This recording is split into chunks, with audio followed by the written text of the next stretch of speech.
July 17, 2016, Hong Kong. A teenager knocks on a door at midnight. It isn't his hotel, it's the South Korean consulate. If someone opens it, he lives. If not, he may be dead by morning. Just 24 hours earlier, this 18-year-old math prodigy stood on stage accepting yet another silver medal for North Korea. Now, he's a fugitive. But here's the part that borders on unbelievable. He isn't running from prison, he's running from recruitment. North Korea wanted him for their top cyber unit, hacking banks, stealing billions, building missiles, a lifetime underground, doing the regime's darkest work. Then the door cracks open. "I'm from North Korea. I want to defect," he whispers. They pull him inside. For a moment he thinks he's safe, but he's still on Chinese soil, and China sends defectors back. If he's caught, his fate is sealed. How did a math genius end up here? And will he ever make it safely to South Korea? 1998. Ri Jong-yeol is born beneath the portrait of Kim Jong-il in a city north of Pyongyang. At age 7, while classmates struggle with basic addition, Ri has already devoured his entire elementary math curriculum. Teachers watch him compute like a machine. In North Korea, exceptional talent isn't celebrated, it's weaponized. His brilliance earns him a spot at Pyongyang's elite school for gifted youth, a pipeline disguised as an academy. Every class is monitored, every friendship recorded, every thought assessed for loyalty. Good students become assets. The best become state property. By 15, Ri dominates local competitions. At 16, he joins the national team for the International Mathematical Olympiad. Thailand, South Africa, Colombia, Hong Kong. 4 straight years abroad. 4 silver medals. 2013, 2014, 2015, 2016. In a nation starved for prestige, he becomes a quiet weapon, carrying North Korea's flag onto world stages. But international exposure cuts both ways. The brighter his spotlight, the tighter the regime holds the leash. After his 3rd Olympiad in 2015, Ri returns home expecting praise. Instead, he senses something off. Officials begin interviewing his friends, his relatives, his teachers. In North Korea, that means only one thing: the state has chosen you. Whispers spread. The government wants to recruit him straight out of high school into a classified unit. Not university, not public service. Something hidden. Ri pieces it together quickly. They intend to funnel his mathematical talent into cyber warfare. Best case, he becomes a hacker for the Reconnaissance General Bureau, North Korea's covert digital army, raiding foreign banks and crypto exchanges to fund missiles. Worst case, he's sent to nuclear weapons research, locked in a bunker, calculating trajectories and yields for warheads. There is no choice, no refusal, no escape. When they choose you, your life ends and your service begins. Forever monitored, forever isolated, forever calculating in the dark. For a 17-year-old who's glimpsed freedom during brief trips abroad, that future feels like early burial.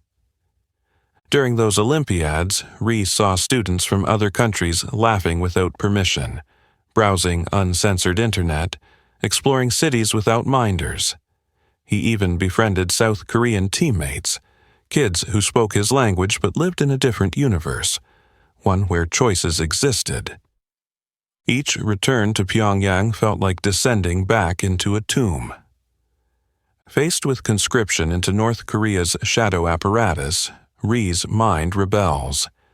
He imagines windowless rooms, hacking foreign accounts to steal money for weapons, measuring his life in classified projects and monitored bathroom breaks. That night, he makes a calculation more dangerous than any equation. He will run. But how? Escaping North Korea means crossing borders filled with shoot-to-kill orders, minefields, and a surveillance state that tracks every citizen. The regime is a sealed trap. Then an opportunity appears. The 2016 IMO will be held in Hong Kong, a Chinese city, yes, but sprawling and cosmopolitan, home to a South Korean consulate. And it's his final year of eligibility, his last trip abroad, his last chance. Can an 18-year-old slip away from one of the world's most controlling regimes in a foreign city long enough to defect? Before leaving for Hong Kong, Ri breaks protocol. He tells one person, his father, a math teacher who once taught him to love numbers. The father listens as his son quietly confesses treason. Fear fills the man's eyes, and something fiercer: pride. He presses $200 in foreign cash into Ri's palm, a staggering act. If discovered, the entire family could be imprisoned or executed. North Korea punishes defection with 3 generations of suffering. His father helps anyway, knowing he will likely be arrested the moment his son disappears. Ri hugs him hard, memorizing the strength in his father's arms, the rhythm of his breathing. He knows he may never see them again, never hear his mother's voice, never learn if they survived his choice. He boards the plane with his team, carrying only clothes, books, and $200. One shot at freedom. Can he outsmart an entire regime? And what happens if even one calculation goes wrong? July 2016. Hong Kong University of Science and Technology.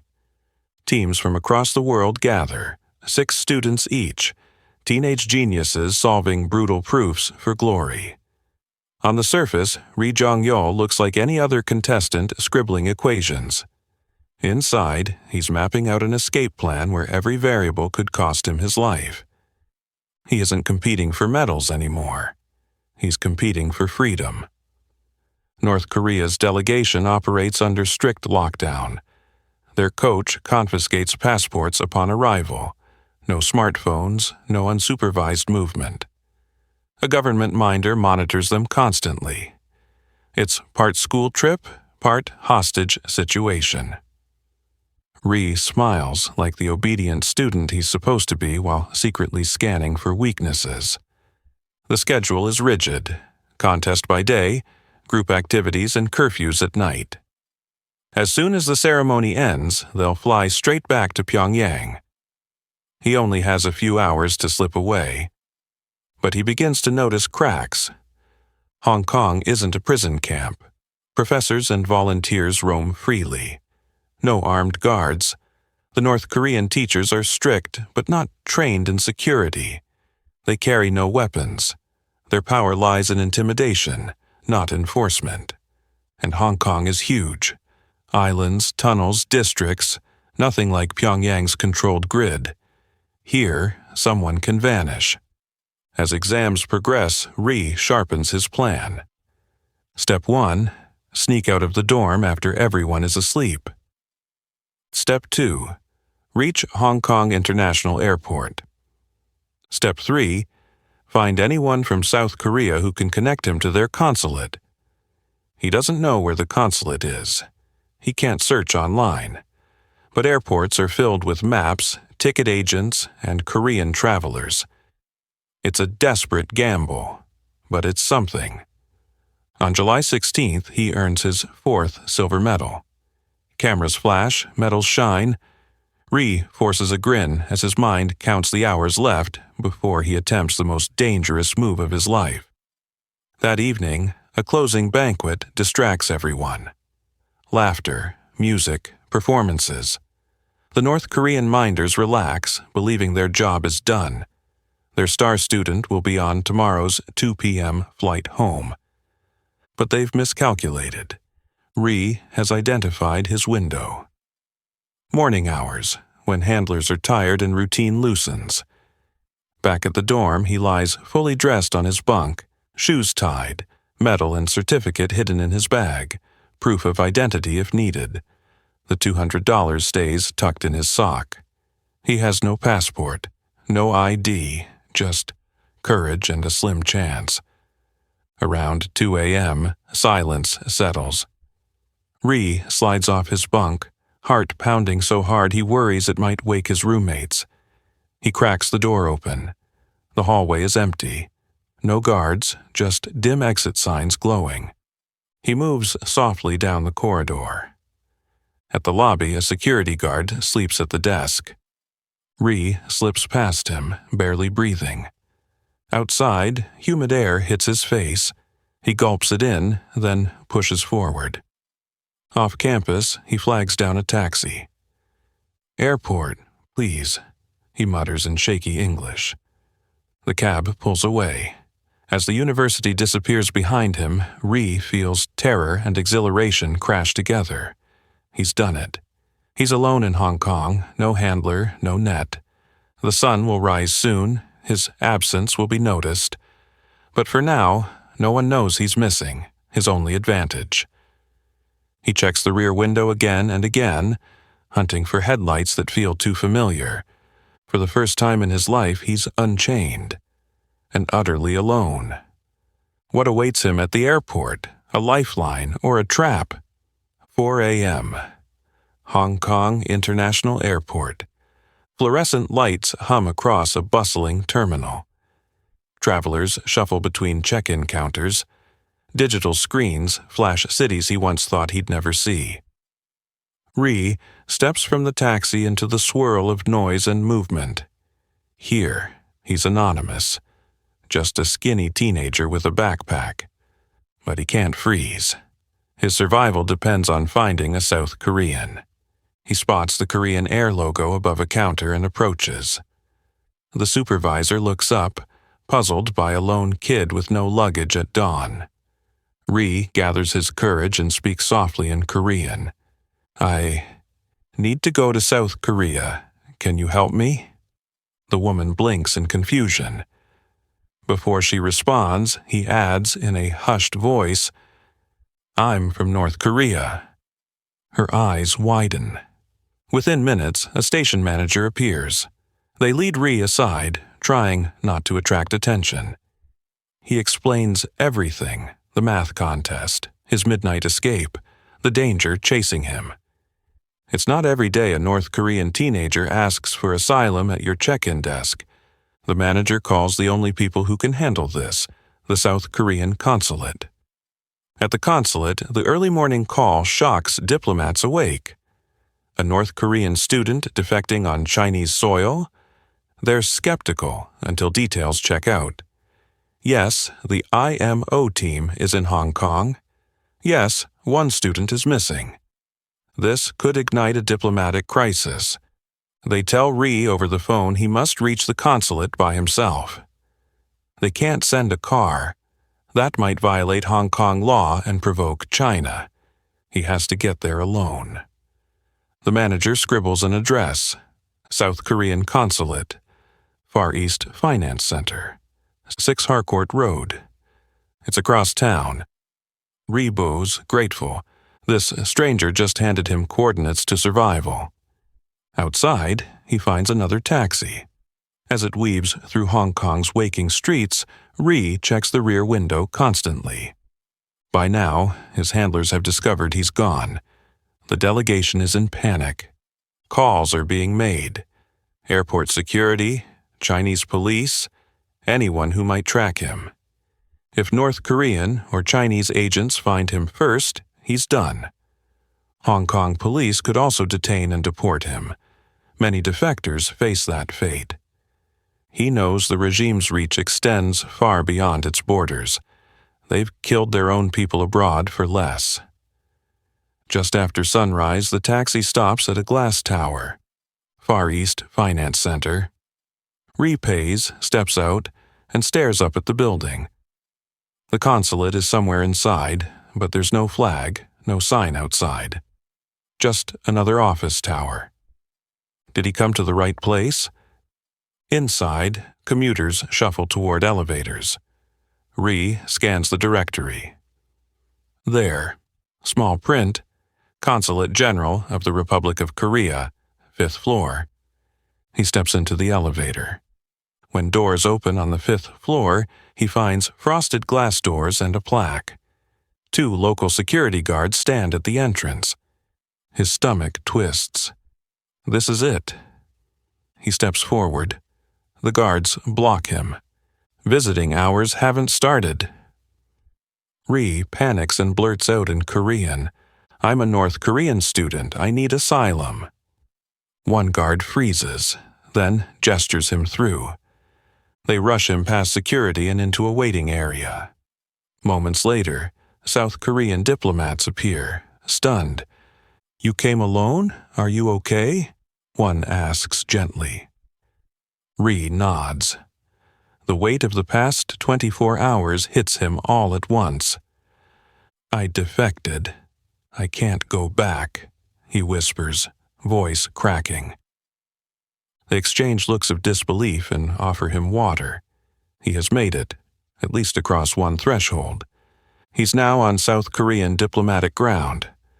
North Korea can't touch him here. For the first time, he breathes freely, but relief doesn't last long. He's still in Hong Kong, still on Chinese soil, and North Korea will do everything possible to get him back. A geopolitical standoff is about to begin, all over one teenage boy. Within hours, word reaches officials in Hong Kong and Beijing. A North Korean national has sought asylum inside the South Korean consulate. It's a diplomatic landmine. Hong Kong police, following Beijing's guidance, quietly stationed plainclothes officers at every entrance of the Far East Finance Center. They don't breach the consulate. That would violate international law, but they make sure no one unauthorized slips in or out. Inside, South Korean diplomats scramble to tighten security. Every visitor now faces ID checks and bag inspections. No one wants to risk a North Korean agent attempting something reckless. The consulate goes into lockdown. Ri is the reason. They give him a small room, more storage closet than bedroom. No windows, just a cot and a desk. On paper, he's safe. In reality, he's trapped. If he steps outside, Hong Kong authorities could detain him, and China hasn't decided what to do with him yet. Days blur into weeks. China faces a dilemma.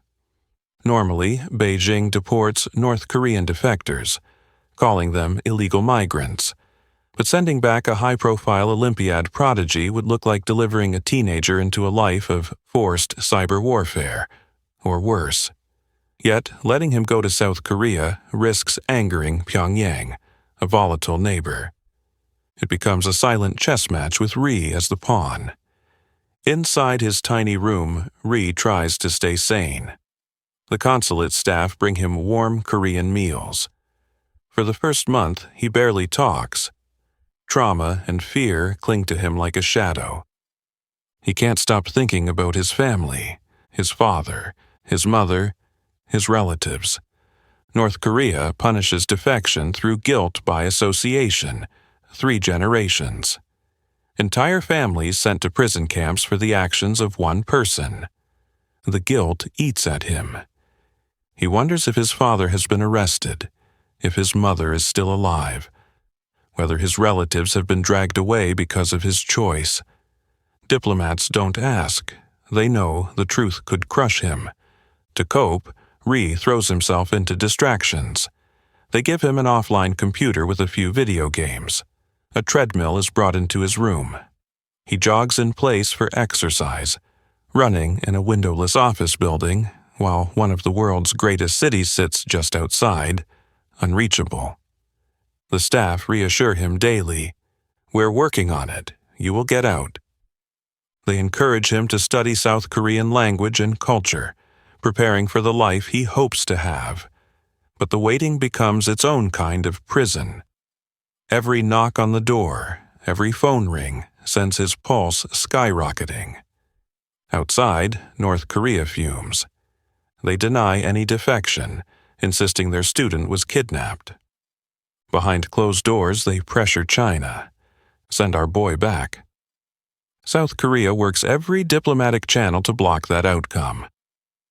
Meanwhile, rumors leak into Hong Kong media. Whispers of a North Korean defector hold up in the city. No one wants a media circus, but the tension in the air grows heavier. Ri wakes each morning not knowing if today is the day China decides his fate. He's trapped between three governments, invisible to the world, pacing in a room that isn't supposed to be a cage, but is. By late September, roughly 70 days after he stepped inside, the news finally comes. China has agreed to let him go. Diplomacy has worked. Partly because China is frustrated with North Korea's missile tests in 2016, and partly because returning Ri would create international outrage.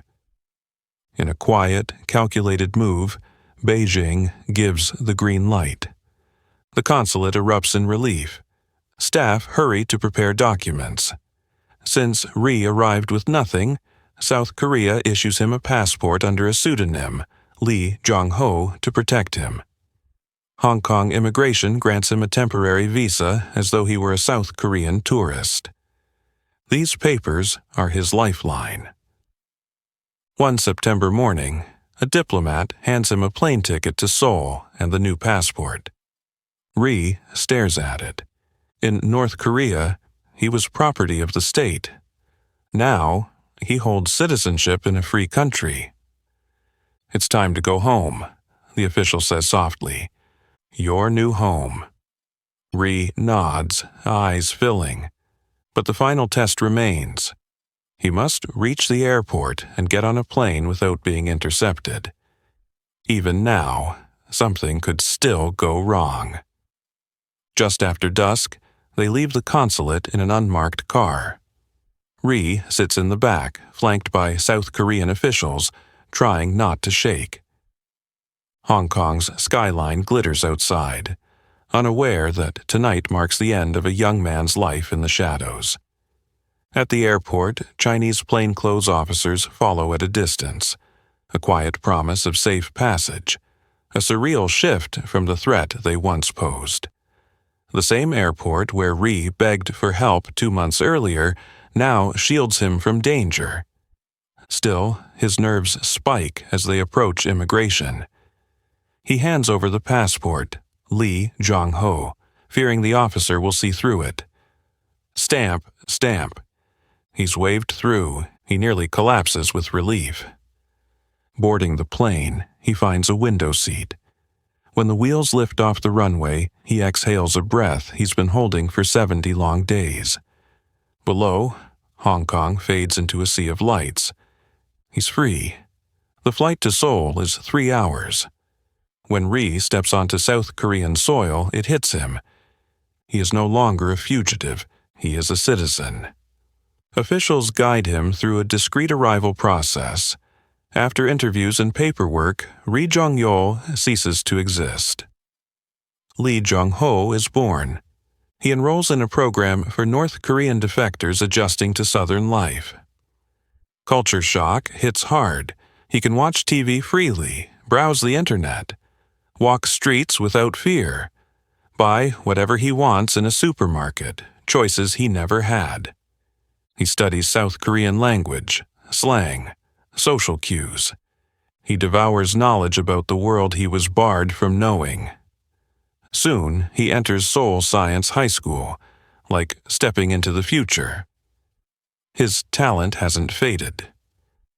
Within a year, he passes entrance exams for Seoul National University, the country's top school, to study mathematics.